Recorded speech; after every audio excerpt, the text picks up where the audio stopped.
Bonjour à tous, je suis avec Maxime, un kiné, donc un physiothérapeute québécois qui a gentiment accepté de nous recevoir. Maxime, est-ce que tu peux te présenter? Absolument. Je m'appelle Maxime Provencher, physiothérapeute, comme tu as dit, kiné pour les Français. Ici, les kinés, c'est vraiment une profession qui est différente de la physio. Je vous en reparlerai peut-être un petit peu plus tard. Je suis gradué de l'Université Laval ici là, depuis 2013.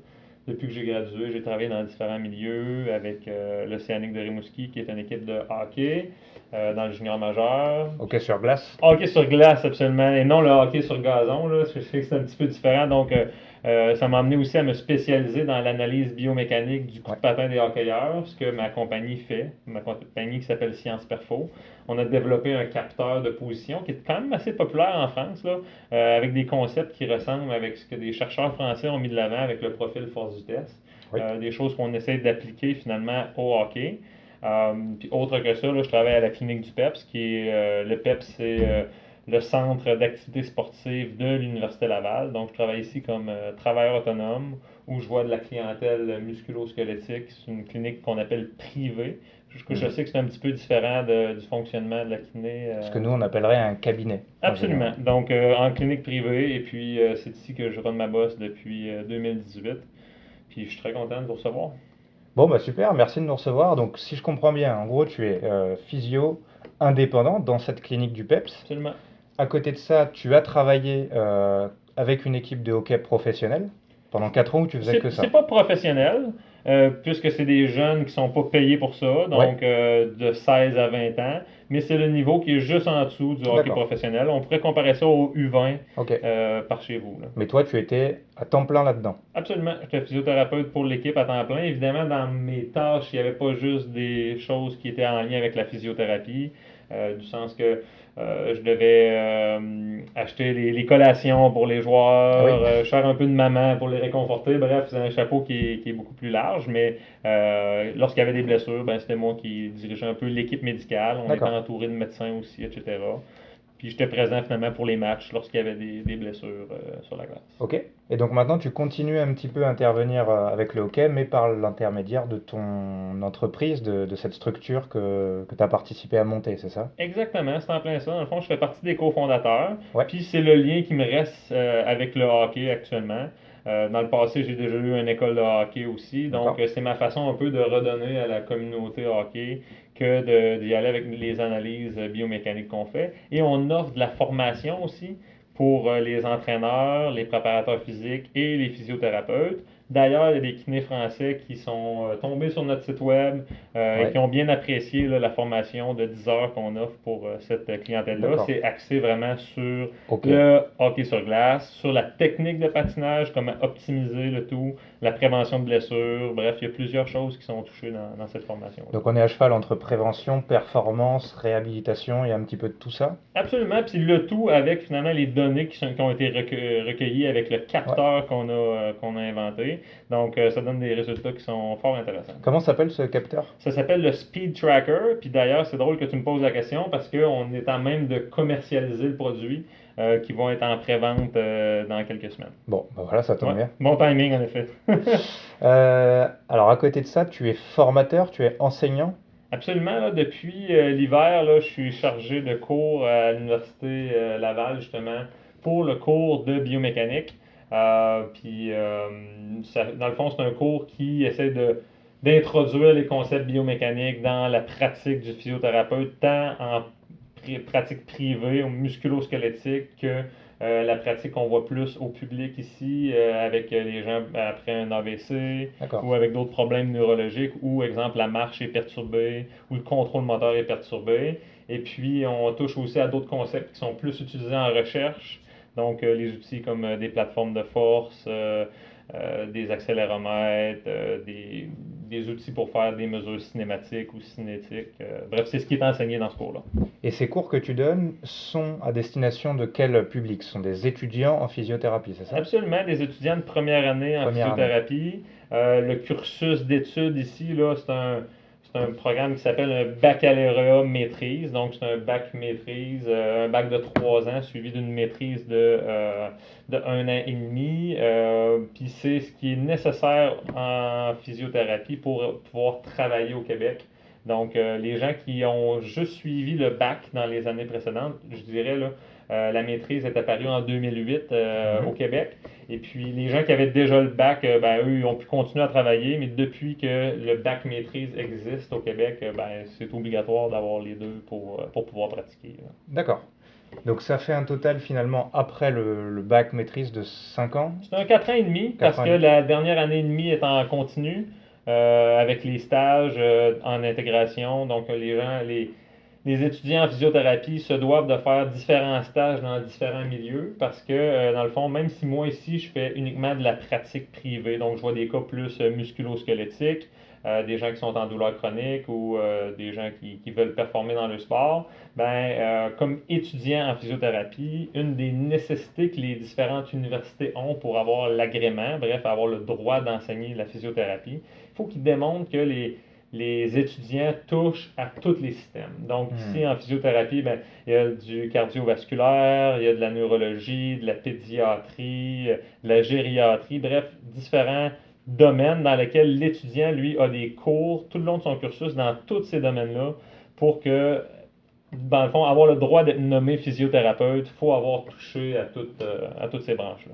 Et est-ce que si après le futur professionnel veut se spécialiser, il peut officiellement être spécialiste en troubles musculo-squelettiques ou non, c'est juste qu'il va prendre plus de patients comme ça? Ben, la question est bonne, puis elle n'est pas simple à répondre, OK? Parce que le terme spécialiste au Québec, et je suis pas un spécialiste là-dedans, c'est drôle de dire ça, mais ce terme-là est réservé à des gens qui ont justement une formation particulière, OK? Donc, l'appellation spécialiste, il faut faire attention. C'est pas tout le monde qui peut s'appeler comme ça, même si, exemple, moi, clairement, je me spécialise dans l'analyse biomécanique des joueurs de hockey. J'ai beaucoup d'hockeyeurs dans ma pratique privée. Ben, je peux pas m'appeler spécialiste. D'accord. On s'appelle pas spécialiste comme on veut. Il faut utiliser d'autres termes. Comme exemple, là, les gens de la clinique du coureur utilisent le mot expert. Que, ben, tu sais, c'est vraiment juste une différence d'appellation, hein, D'accord. tu sais, parce qu'on pourrait dire spécialiste dans l'analyse de la course à pied, mais là, c'est l'inverse, on dit Expert. expert. Fait que comme ça vient pas choquer la terminologie qui est réservée dans différents cas bien précis que je pourrais pas exactement te nommer ou t'expliquer, D'accord. là. C'est vrai qu'en France aussi, on essaye, bon, on n'en est pas du tout là, mais on essaye de se dire les kinés sont parfois trop généralistes et on serait sans doute meilleur si on allait essayer de développer des champs de compétences, par exemple spécialiste ou expert cardiovasculaire, ou dans la rééducation neurologique, ou dans les troubles musculo-squelettiques. Et ça fait partie des discussions qui Ouais. commencent à venir. Peut-on se spécialiser? Vous avez finalement déjà potentiellement des manières d'être spécialiste Ben, officiellement reconnues? ben surtout dans la pratique quotidienne qu'on a. OK? Du sens que moi, ben, j'ai étudié dans tous ces domaines-là. Lorsque je finis mon cursus d'études puis Ouais, que j'ai mon diplôme de physiothérapeute, je pourrais être habilité à travailler dans tous ces différents milieux-là. Par contre, d'accord. ici, la physio fonctionne de deux façons particulières, le privé et le public. Donc, il y a des gens qui sont engagés pour travailler dans les hôpitaux. Probablement que c'est la même chose Oui, chez vous, j'imagine. Dans les hôpitaux, puis c'est plus dans ces milieux-là qu'on va retrouver de la cardio-respiratoire, de la neurologie, etc. Et là, dépendamment tu tombes dans quel département, ben tu vas être plus spécialisé dans telle ou telle affaire. Donc c'est d'accord, pas une nécessité d'être spécialisé à l'avance, mais veux pas, dépendamment tu vas travailler avec quelle clientèle, tu vas créer une expertise dans ce domaine-là. bien sûr. Puis c'est la même chose en clinique privée aussi, là. La formation continue et c'est obligatoire pour pouvoir être membre de l'ordre professionnel de la physiothérapie au Québec. De façon obligatoire, à tous les 3 ans, il faut un minimum de 45 heures de formation, Oui, des blocs de formation qu'on n'a pas le choix de faire. Donc la formation continue, on sait qu'elle est au cœur du cursus en physio, même après l'école. Il faut continuer comme professionnel. et tu parles du Québec parce que tu peux travailler que au Québec ou dans tout le Canada? Bon, mais cette question-là est intéressante parce que dans le fond, le cursus est quand même assez similaire de place en place. C'est juste qu'au Québec, il y a une entité qui est particulière, qui est nommée l'Ordre des physiothérapeutes du Du Québec. Pour Québec. travailler ailleurs, je ne veux pas t'induire en erreur, mais je crois qu'on a besoin de faire un seul examen pour avoir les équivalences pour D'accord. pouvoir travailler ailleurs. Moi, des gens avec qui j'ai étudié qui sont allés travailler dans l'Ouest canadien et puis que ça n'a pas été très compliqué. Ok. Exemple, si moi je voulais aller travailler en France, parce que je me suis déjà informé à Oui. savoir c'était quoi les préalables ou quelle chose je devais faire pour pouvoir avoir le diplôme en France, c'est un petit peu plus complexe. Oui. On a des stages à faire. Je pense que c'est un cursus qui dure au moins une année là, de mise à Au moins. niveau, si on veut, du fonctionnement, de comment ça fonctionne la kiné en France versus la physiothérapie ici. Puis l'inverse est vrai aussi. Là. Si vous voudriez venir travailler chez nous, là, il y a une petite mise à niveau à faire qui prend quelques temps. Exactement. Il y a pas mal de kinés français Ouais, qui aimeraient venir travailler au Québec. Moi, je m'étais renseigné à ouais, titre personnel. Et c'est un peu plus qu'un an et demi, je crois, que pour les Français. ouais, La remise exact. à niveau, elle est de 2, 3, parfois même on parle de 5 ans, c'est-à-dire reprendre l'intégralité du cursus. Ce Exact. qui est parfois un peu aberrant parce qu'on se dit qu'on pratique le même métier, qu'on connaît aussi les mêmes formateurs, on fait les mêmes formations. Ouais. Pour autant, il y a des modalités, il y a des choses qui font que c'est très difficile Puis je te d'essayer un. dirais, une des raisons qui peut expliquer ça, là, c'est surtout depuis qu'ils ont intégré la maîtrise au cursus Oui, de physiothérapie, là, où on met en application où on pousse l'analyse peut-être un petit peu plus loin que quand c'était juste le bac, là, parce que dans le fond, il y avait le bac, et après le bac, les gens allaient sur le marché du travail directement. Donc là, le fait d'étudier comme une ouais, année et demie de plus, ben, cette année-là, personnellement, je l'ai trouvé très formatrice. Là. C'était vraiment formateur, puis c'était intéressant. Puis on sortait plus outillé à la fin avec la maîtrise que les gens sortaient avec le bac. C'est peut-être une des raisons pourquoi peut-être une lourdeur là, dans les équivalences à aller chercher ouais. pour vous. Là. C'est une hypothèse que j'aimais. Là. J'avais entendu dire, c'est peut-être une erreur, que avant d'être physiothérapeute, on pouvait être massothérapeute ou assistant physio. Je ne sais pas trop s'il y a cette différence-là. Absolument. Ben, tu sais, massothérapeute, c'est complètement une autre profession, D'accord, ok. OK, qui est un petit peu moins réglementée au Québec. Donc, la physiothérapie, c'est assez réglementé. La massothérapie, c'est peu réglementé. Donc, il y a certains gens qui pourraient se nommer massothérapeute sans avoir suivi de D'accord. formation préalable. Puis, c'est un peu la même chose pour l'appellation kinésithérapeute ici. Les gens peuvent s'appeler kinésithérapeute sans avoir fait nécessairement de formation parce qu'il n'y Ok. a pas d'entité qui réglemente ça. Donc, si tu voudrais venir travailler ici, tu pourrais probablement dire que tu es Je suis kiné. kinésithérapeute, mais tu pourrais pas dire que tu es physiothérapeute, par exemple. Puis, il y a des techniciens aussi en réadaptation physique dans le monde de la D'accord. physiothérapie. Ces gens-là, eux, ils ont étudié au cégep. Donc là, je sais que c'est des concepts qui sont un peu différents pour vous. Là. Le cursus ici, ben, normalement, tu vas au secondaire, pendant 5 ans. Le cégep il va être variable. Si tu veux prendre le chemin le plus court pour aller à l'université, ça va être 2 ans. Puis ensuite de ça, tu peux rentrer à l'université. OK? Mais c'est le seul endroit au monde où le cégep, ça existe. Même ailleurs au Canada, les cégeps n'existent pas. Donc souvent, il y a une année de plus au high school, exemple, qu'on Ok. appelle, puis il y a une année de plus à l'université, donc des cours pré-universitaires. Puis ça a été, je pense que dans les années 1970, ça a été mis de l'avant les cégeps pour pouvoir créer de la main-d'œuvre plus rapidement, De l'emploi, de etc. l'emploi plus Ok. rapidement, amener les gens sur le marché du travail plus rapidement. Donc, dans les domaines qui mènent directement sur le marché du travail, il y a les techniciens en réadaptation physique, qu'on appelle les TRP, qui font partie de l'ordre professionnel des physiothérapeutes. La grosse différence entre les deux, c'est que le physiothérapeute, on peut le consulter en accès direct. Ah oui, tu OK? as raison. Donc, pas besoin de référence. On peut prendre un rendez-vous directement avec le physiothérapeute. Pas besoin de passer par le médecin, par exemple, etc. Par contre, si on veut prendre un rendez-vous avec un technicien en réadaptation physique, ben là, il faut une évaluation préalable faite par un Du médecin. Oui. physiothérapeute ou un médecin. D'accord. Donc, un médecin qui fait une liste de traitements bien détaillée, ben ça, les gens pourraient prendre cette prescription-là puis se rendre directement vers un technicien en réadaptation physique. Ok. Je rebondis sur ce que tu dis. Alors déjà en France, effectivement, on a un autre petit débat en ce moment. On Ouais. s'appelle kinésithérapeute et on est quasiment les seuls au monde à s'appeler kinésithérapeute. À l'inverse, tous les autres s'appellent physiothérapeute. Donc c'est vrai qu'il se pose la question en ce moment, Ouais. est-ce que oui ou non ce nom de. Et en fait, on est même des masseurs kinésithérapeutes officiellement en France. Donc c'est vrai que la partie masseur kinésithérapeute, une partie de la profession se bat pour l'enlever.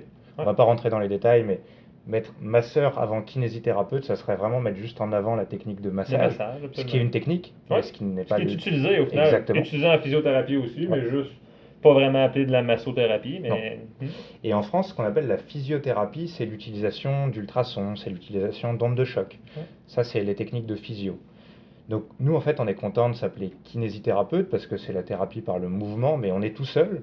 Et du coup, on se demande si ça serait intéressant ou pas de nous aussi s'appeler physiothérapeute ou que le monde entier s'appelle kinésithérapeute finalement. Ah, mais ça, je pense que ça a quand même peu de chances d'arriver, Oui, mais on peut toujours y croire, là. Puis c'est drôle que tu le présentes comme ça, parce que le monde de la physiothérapie veut pas évoluer, mais comme votre domaine aussi veut pas, là, veut pas, c'est la même ouais, profession, entre guillemets, là, où il y a eu un passage des années 90 où il y avait beaucoup d'électrothérapie qui était oui, utilisée, donc la physiothérapie dans l'idée des gens, c'était beaucoup des modalités passives, hein, tout à fait. où c'est le physiothérapeute soignant qui guérit, guérisseur quasiment de la pathologie. Là, finalement, on a un modèle qui a évolué beaucoup vers la thérapie manuelle, et puis dans les dernières années, beaucoup plus sur la prescription d'exercices. L'autonomisation du patient. Absolument. Donc, l'auto-prise en charge, là, la physiothérapie au Québec, c'est beaucoup de ça. Il y a encore certaines cliniques ou certains physios qui voient les gens à une fréquence élevée par semaine. On parle du 2 à 3 fois semaine. Surtout chez la clientèle qu'on appelle CSST ou CENSST. C'est les accidents de travail. Oui, Donc, les accidents de travail et les accidents de la route, ces gens-là sont vus souvent pour toutes sortes de raisons, mais entre autres parce que l'organisme payeur, qui est la SAQ ou la CSST, paye uniquement si les gens sont vus souvent par semaine. C'est un peu... Puis nous, on se bat beaucoup contre ça, là, les physiothérapeutes au Québec, parce que c'est pas notre style de pratique vraiment. On essaie de l'auto-prise en charge, on essaie de prescrire des exercices, on voit les gens aux semaines, aux 2 semaines, aux mois, aux 3 mois même des fois, quand la condition s'y prête. Donc, il y a comme une espèce de petit débat de société où les physios sont un peu en grogne après les organismes payeurs à ce niveau-là, là. donc est-ce que tu peux nous expliquer du coup un petit peu comment ça marche? Tu m'as déjà dit qu'il y avait l'accès direct pour les physiothérapeutes. Et Absolument. admettons, un patient se présente avec une douleur quelconque, genou, épaule, il veut aller voir un physio, il vous appelle, il prend rendez-vous et tu vas faire quoi? Un bilan? Tu vas le voir combien de fois? Absolument. Fait qu'on commence par une évaluation initiale. Ouais, Puis dans l'évaluation initiale, ben là, tu sais, il y a toute la madness. Fait que poser des questions de qu'est-ce qui est arrivé, faire les tests spécifiques ouais, pour émettre un diagnostic en physiothérapie. OK? Donc ça, c'est un des droits qu'on a depuis un certain temps, d'émettre un diagnostic en physio. C'est pas un diagnostic médical. Mais exemple, si je pense que tu as une tendinopathie d'Achille, je te dirais que tu as une tendinopathie d'Achille qui est caractérisée par quelque chose, probablement de la douleur ou un manque d'amplitude. Puis là, je dois étoffer un peu mon diagnostic en disant qu'est-ce que ça limite dans ton quotidien, quelle activité est problématique. Donc, ce tout-là, ça s'appelle un diagnostic en physiothérapie. Puis c'est avec ça un peu que je vais bâtir mon plan de traitement. tu prends combien de temps à peu près pour La une première première rencontre, de consultation? façon classique, là, c'est normalement 1 heure. Puis ça va inclure une petite partie de traitement et ou de prescription d'exercice. Fait que c'est souvent une évaluation-traitement où on se fait une idée de c'est quoi la problématique. Puis de façon générale, les suivis par après, ben là, ils vont vraiment être au besoin, hein. Ça va dépendre de qu'est-ce D'accord. qu'on a trouvé initialement, parce que à l'évaluation initiale, si on trouve des red flags ou des indications qui nous diraient qu'il faudrait référer vers un médecin ou vers un autre professionnel de la santé, ben c'est notre job de le faire, là. On est Tout à fait. habilité Le à... screening. Absolument. Screening, c'est bien important. Et puis, suite à ça, ben là, tout dépendant de ce qu'on trouve, ben c'est ça qui va déterminer si on revoit le patient, dans combien de temps on revoit le patient, etc. Et là, c'est là que d'un physio à l'autre, ça peut être très, très très variable. Peut-être d'un patient à l'autre Et aussi. d'un patient à l'autre, clairement, d'une pathologie à l'autre aussi, là. Ok. Et alors, combien est-ce que ça coûte pour un patient une séance de physiothérapie? C'est aussi variable, hein, parce que même au Québec, il y a des disparités si on est en région ou si on est dans un plus grand centre. Ici, dans le moment, là, ça coûte, c'est autour d'une centaine de dollars pour une évaluation. Puis un traitement, c'est souvent un petit peu moins cher. Mais il y a des physiothérapeutes qui vont charger plus cher que ça. Puis il y en a d'autres que ça va être un petit peu moins. Fait que ça se situe à peu D'accord. près dans ces environs-là, là. Et donc souvent le patient repart finalement avec des choses à faire à la maison et c'est à lui de se prendre en charge et potentiellement il peut t'interroger s'il se questionne sur le traitement ou sur des choses comme ça. Absolument. Puis là, tu sais, la modalité de suivi, tu sais, va dépendre d'un intervenant à l'autre. Il y en a qui vont être plus accessibles au téléphone, il y en a par courriel, il y en a pas du tout. Hein, ça va aller Ouais. au prochain rendez-vous. Puis c'est beaucoup comme ça que les gens fonctionnent. Fait que si les gens ont des questions, ben, souvent ils les gardent pour le rendez-vous de suivi, voir comment ça évolue. Beaucoup de prescriptions d'exercices, comme je disais. Donc, en effet, si le patient ne se prend pas en charge, puis c'est un peu ça qui est evidence-based aussi dans tout ce qu'on voit dans la littérature dernièrement. Tu sais, l'auto-prise en charge est très favorisée dans plusieurs approches. Puis je crois que la physiothérapie au Québec s'en va beaucoup plus dans cette direction-là que vers les modalités plus passives, même s'il en reste dans la pratique, puis on les utilise pour maximiser le bienfait du patient. En discutant avec toi, je me rends compte que nos métiers, bien que ça s'appelle pas exactement la même chose, Ouais. se ressemblent beaucoup et que nous aussi en France, on est vraiment en train d'aller là-dessus. Et du coup, je me demande pourquoi nous en France, on ne peut pas encore avoir l'accès direct. En réalité, on le sait, on a des raisons et il y a Ouais. des gens qui se battent pour ça. Alors ça va mettre du temps, mais j'espère qu'un jour on y arrivera. Depuis quand vous, les Québécois ou les Canadiens, vous avez l'accès direct en tant que physiothérapeute? Hey, c'est une bonne question parce que au moment où moi j'ai étudié, D'accord. c'était déjà le cas, là. Donc je dirais que c'était au tournant des années 90. Il y a eu beaucoup de changements à ce moment-là. Puis il y a eu beaucoup de changements aussi au tournant des années 2000-2010 où les physiothérapeutes ont eu plusieurs actes réservés. Donc dans le fond, ça Oui. c'est quand on a un ordre, il y a différents actes qui sont réservés et partagés pour différentes professions. Là-dedans, là, il y avait la possibilité de faire des manipulations, ce que les chiro appellent des ajustements. Il y avait les physiothérapeutes, les chiro et les médecins qui avaient le droit de faire ça. L'accessibilité à l'aiguille sous le derme, c'est quelque chose. Dry needling. Exact, dry needling, qu'on a eu droit à partir des années 2010. C'était fait avant, mais c'était pas réglementé. Maintenant, ça l'est. Donc, il faut de la formation continue, un temps d'heure, etc. Puis, vois-tu, dernièrement, le nouveau droit qu'on a, c'est la prescription de radiographie. Oui. Donc, dans des circonstances qui sont bien, bien précises. Nouveau de combien de temps, ce droit-là? C'est une bonne question parce que, dans le fond, on est encore dans les balbutiements, là. Le règlement où on a le droit, ça fait peut-être 2 ans qu'on a le droit. Par contre, on avait le droit à condition de suivre une formation qui était axée là-dessus. La formation était disponible quelques temps après que le droit soit arrivé. Puis dans l'ordre des choses, ben, il faut toujours qu'il y ait un médecin quand même qui va être le responsable de cette prescription-là. D'accord. Donc souvent le médecin de famille de la personne va devoir faire le suivi. Exemple, si le résultat revient avec une fracture, ben, il ne faut pas que la personne soit prise sans suivi. Avec ça. Donc, il y a des choses qui sont assez complexes. Donc, pour répondre à ta question, ça fait un certain temps que ça fonctionne, mais c'est pas encore rodé comme ça devrait l'être. C'est une belle avancée déjà. Très belle avancée, puis on se dirige là, éventuellement vers d'autres droits où on essaie d'aller. Peut-être des IRM? Ben, les IRM, je ne sais pas si c'est le cheval de bataille que les physios ont, mais on parle peut-être d'infiltration éventuellement. Comme en Angleterre, oui. Exactement. Donc, d'autres modalités qu'ailleurs dans le monde en physiothérapie, ils ont le droit. En Ontario, au Canada, je pense que c'est l'endroit où il y a le plus de droits qui sont plus avancés, là, de pratiques qui sont plus avancées pour les physios. En Belgique, vous pouvez prescrire ou pas du tout? Non, on n'a pas de prescription encore, donc ça fait aussi partie des choses qui sont des projets futurs, là. Je pense que c'est des projets qui, nous, en France, nous intéressent aussi. Mhm. On parlait d'accès direct. En ce moment, il y a des essais sur, par exemple, l'entorse de cheville et la lombalgie. Ouais.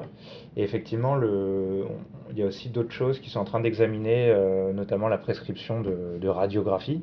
Et je pense que ça pourrait permettre de gagner du temps, d'économiser de l'argent. Absolument. Par contre, c'est nécessaire, à mon avis, de passer une formation, une mise à niveau sur ces examens, sur lesquels initialement on n'est pas forcément bien formé.